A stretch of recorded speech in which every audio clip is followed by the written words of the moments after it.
અંકલેશ્વરમાં ભડકોદરા ગામ પાસે આવેલા રાજહંસ સિનેમામાં ચાલુ શો દરમિયાન અચાનક ભીષણાક ભભૂકી ઉઠતા પ્રેક્ષકોમાં ભારે નાસભાગ મચી ગઈ હતી। જોતજોતામાં આગે રૌદ્ર સ્વરૂપ ધારણ કરતા થિયેટર નંબર 3 સંપૂર્ણપણે બળીને ખાખ થઈ ગયું હતું। તો ઘટનાની જાણ થતાં જ ડીવાયએસપી અને જીઆઈડીસી પોલીસ સહિત ફાયર બ્રિગેડની ટીમો સ્થળ પર પહોંચી હતી અને 3થી વધુ ફાયર ફાઇટર્સની મદદથી 2 કલાકની ભારે જહેમત બાદ આગ પર સંપૂર્ણ કાબુ મેળવવામાં આવ્યો હતો, જેમાં સદનસીબે મોટી જાનહાનિ ટળી છે।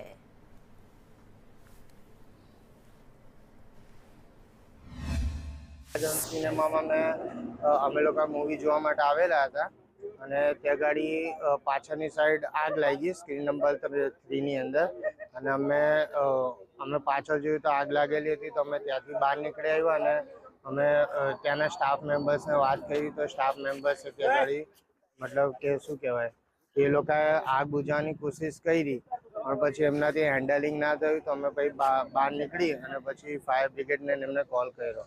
એક ફાયર કોલ મળ્યો હતો કે રાજન સિનેમામાં સ્ક્રીન નંબર 3 માં કંઈક આગ લાગેલ છે એટલે ડીપીએમસી ફાયર સ્ટેશનની ટીમ તરત ઘટનાસ્થળ પર દોડી ગઈ હતી।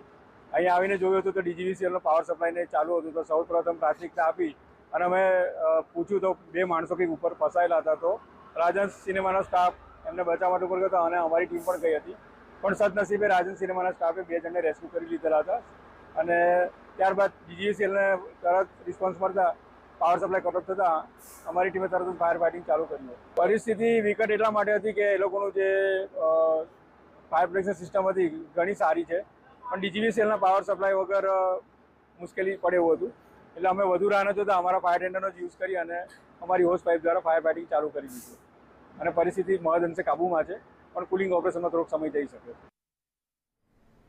વડોદરામાં હાઈ ટેન્શન રોડ પર અકસ્માત સર્જાયો। કાર લાઇટના થાંભલા સાથે અથડાઈ હતી। આ ચાલક નશામાં હોવાનો સ્થાનિકોએ આક્ષેપ કર્યો છે। કાર ચાલક સ્પીડમાં હોવાનો પણ દાવો કરવામાં આવી રહ્યો છે।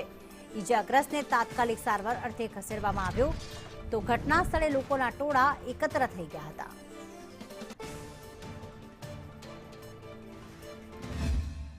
અહીંયા આગળ લગભગ 12:30 ની આજુબાજુ ફૂલ 100 કે 80 કે 100 ની સ્પીડે ગાડી હશે અને આઈને સીધી ડીપી સાથે અથડાઈ હતી અને અમે લોકોએ ભેગા થઈને ડ્રાઈવરને બહાર કાઢેલો પણ પીધેલા જેવો લાગેલો ફૂલ હોશ હતા। આની પહેલા બી અહીંયાથી નીકળ્યો ત્યારે બ્લિંકિટના વાહનોને અથડાતા રહી ગયેલી ગાડી ત્યાંથી ટર્ન મારીને પાછો આ બાજુ આવેલો।